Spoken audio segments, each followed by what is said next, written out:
War zone में Putin को गहरा सदमा लगा है। दावा किया जा रहा है कि खेरसोन के बाद जैपोरिजिया में भी पुतिन की फौज फेल हो चुकी है। अपनी सेना की नाकामी से पुतिन बेहद गुस्से में इस वक्त हैं और अब वो यूक्रेन को तबाह करने का प्लान तैयार कर रहे हैं।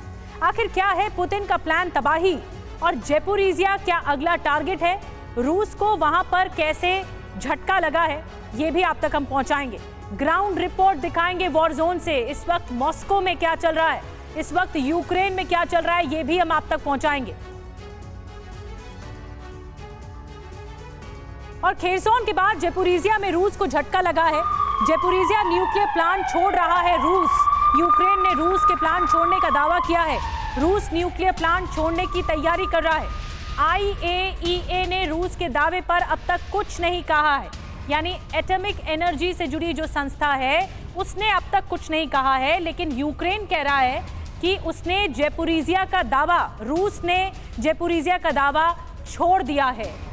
ये बहुत ही कम निवेश पर पैकर्स एंड मूवर्स बिजनेस शुरू करके महीने का 5 लाख कमाते हैं। इनसे सीखना है तो फ्रीडम ऐप को अभी डाउनलोड कीजिए।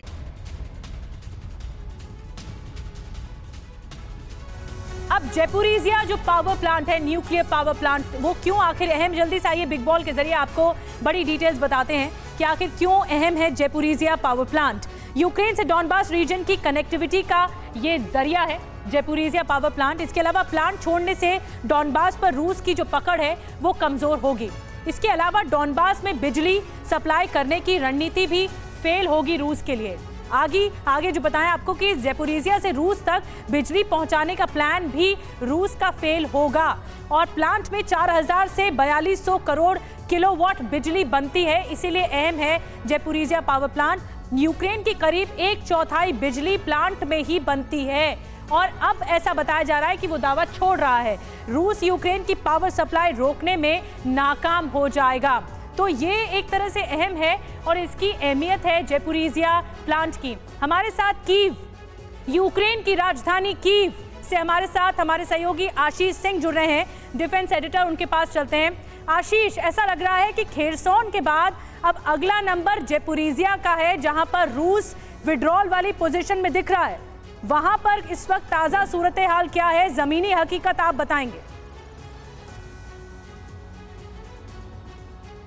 देखिए, अगर आप प्रैक्टिकली देखें और to all fairness to both sides, ये खेरसोन उन्होंने पूरा खेरसोन नहीं छोड़ा। निप्रो रिवर के एक साइड में है, एक दूसरे साइड में यूक्रेनियंस बैठे हुए हैं। ये बहुत ही क्लैरिटी है ऑन ग्राउंड और इसीलिए वहाँ पर वॉरफेयर और ज़्यादा इंटेंसिफाई होती जा रही है।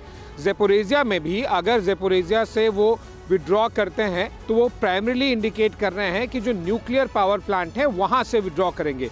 न्यूक्लियर पावर प्लांट से हटने का ये मतलब नहीं होगा कि जैपोरिजिया से हट गए हैं। इतनी आसानी से रशियंस पूरी तरह से एरिया छोड़ेंगे नहीं वो, क्योंकि अगर आप पूरा कनेक्शन देखें, LPR, DPR, जैपोरिजिया, खेरसोन, इस सारे कनेक्शन को देखेंगे जो क्रीमिया तक जाता है, तो अगर इन दो इलाकों को अगर उन्होंने पूरा छोड़ दिया, खेरसोन और जैपोरिजिया, तो फिर क्रीमिया पूरी तरह से अलग थलग पड़ गया। और फिर जाहिर सी बात है कि जो कहा जा रहा है कि क्रिसमस तक ज़ेलेंस्की और यूक्रेनियन फोर्सेस क्रीमिया में पहुंच जाएंगे, ये फिर आसान कर देंगे रशियन साइड खुद ही यूक्रेन के लिए। तो ऐसा होना प्रैक्टिकली पूरी तरह से पॉसिबल नहीं दिखता, एटलीस्ट इमीडिएट फ्यूचर में। बहुत बड़ी बात आपने कही आशीष, और आपने दरअसल नब्ज को बता दिया कि क्या इस वक्त सिचुएशन वहां पर चल रही है, क्योंकि जैपोरिजिया पावर प्लांट पर कब्जा छोड़ने का मतलब या दावा छोड़ने का मतलब ये नहीं कि पूरे जैपोरिजिया इसके जद में आएगा।